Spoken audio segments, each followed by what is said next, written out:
sahabat rumah belajar. Assalamualaikum warahmatullahi wabarakatuh.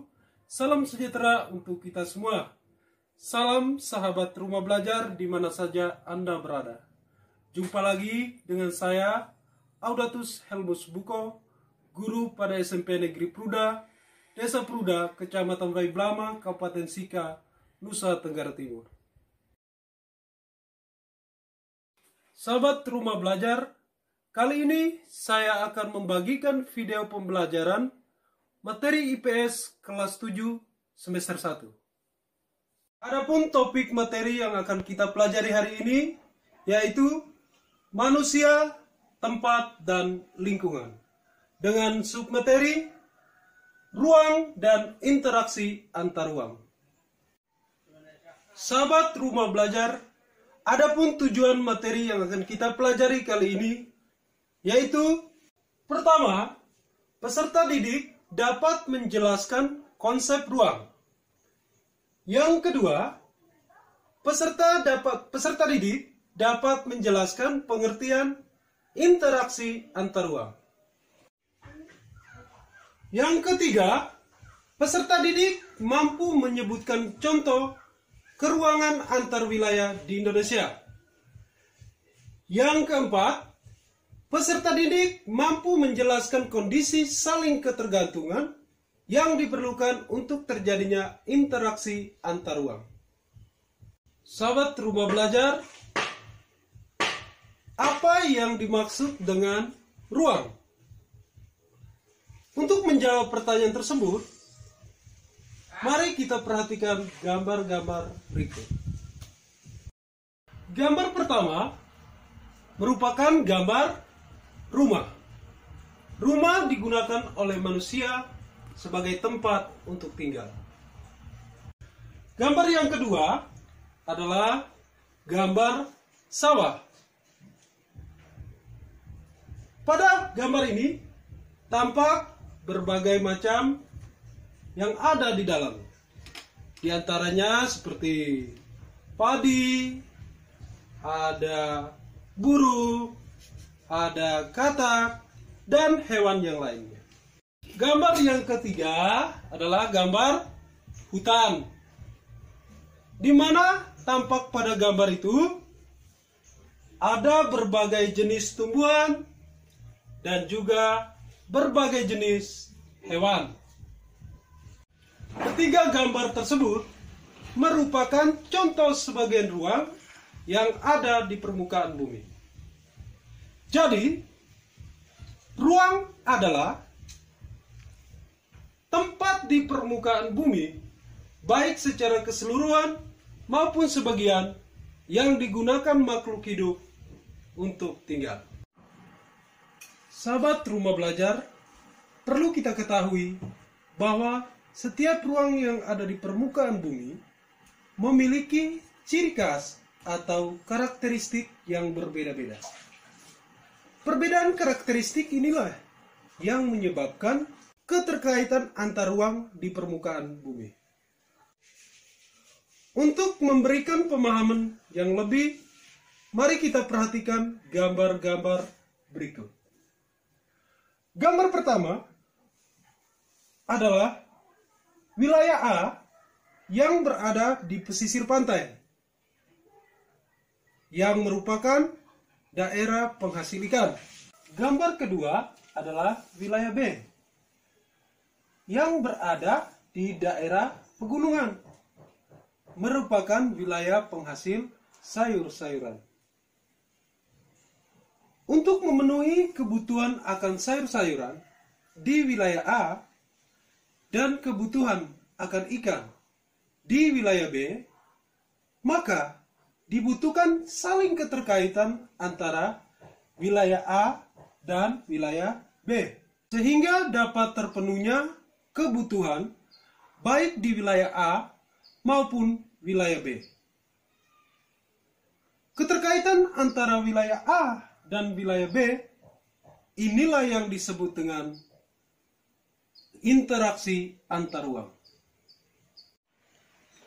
Jadi, interaksi antar ruang adalah hubungan saling keterkaitan antara ruang yang satu dengan ruang yang lainnya di atas permukaan bumi dalam memenuhi kebutuhan hidup. Berikut merupakan contoh interaksi keruangan yang terjadi di wilayah Indonesia. Daerah Bogor merupakan daerah penghasil buah-buahan. Sedangkan daerah Madura merupakan daerah penghasil jagung.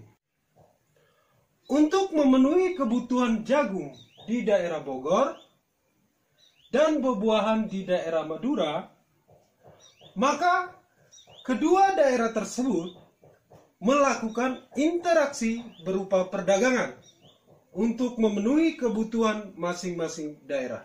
Sahabat rumah belajar, interaksi antar ruang dapat berupa pergerakan orang, barang,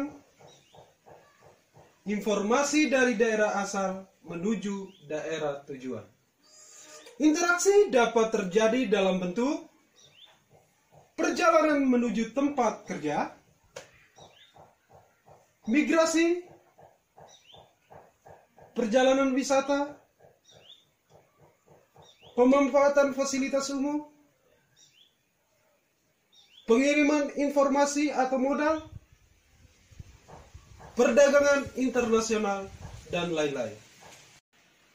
Ada beberapa kondisi saling ketergantungan yang diperlukan untuk terjadinya interaksi antar ruang. Yang pertama, saling melengkapi. Yang kedua, kesempatan antara.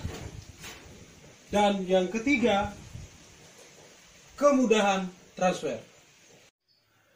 Saling melengkapi atau complementarity. Kondisi saling melengkapi terjadi jika ada wilayah yang berbeda komoditas yang dihasilkannya. Misalnya, wilayah A merupakan penghasil sayur-sayuran, sedangkan wilayah B merupakan penghasil ikan. Wilayah A membutuhkan ikan, sedangkan wilayah B membutuhkan sayur-sayuran. Jika masing-masing memiliki kelebihan atau surplus, maka wilayah A melakukan interaksi dengan wilayah B melalui aktivitas yang disebut dengan perdagangan atau jual beli. Yang kedua, kesempatan antara atau intervening opportunity. Kesempatan antara merupakan suatu lokasi yang menawarkan alternatif yang lebih baik sebagai tempat asal maupun tempat tujuan. Jika seorang akan membeli suatu produk, maka ia akan memperhatikan faktor jarak dan biaya untuk membeli produk tersebut. Misalnya, wilayah A biasa membeli ikan di wilayah B. Namun, kemudian diketahui ada wilayah C yang juga penghasil ikan. Karena jarak antara wilayah A dan C lebih dekat daripada wilayah A ke wilayah B dan membutuhkan biaya transportasi yang lebih besar daripada wilayah A ke wilayah C, maka para pembeli ikan di wilayah A akan membeli ikan di wilayah C. Akibatnya, interaksi antara wilayah A dan wilayah B melemah, sedangkan antara wilayah A dan wilayah C semakin menguat. Yang ketiga, kemudahan transfer atau transferability. Interaksi antar wilayah akan terjadi apabila adanya kemudahan dalam mentransfer suatu barang dari tempat asal ke tempat tujuan. Kemudahan transfer harus didukung oleh ketersediaan infrastruktur, sarana dan prasarana, seperti jalan yang menghubungkan wilayah asal dan wilayah tujuan. Sahabat Rumah Belajar, demikian video pembelajaran kita kali ini. Semoga bermanfaat untuk kita semua. Salam Rumah Belajar, belajar di mana saja, kapan saja, dengan siapa saja. Assalamualaikum warahmatullahi wabarakatuh.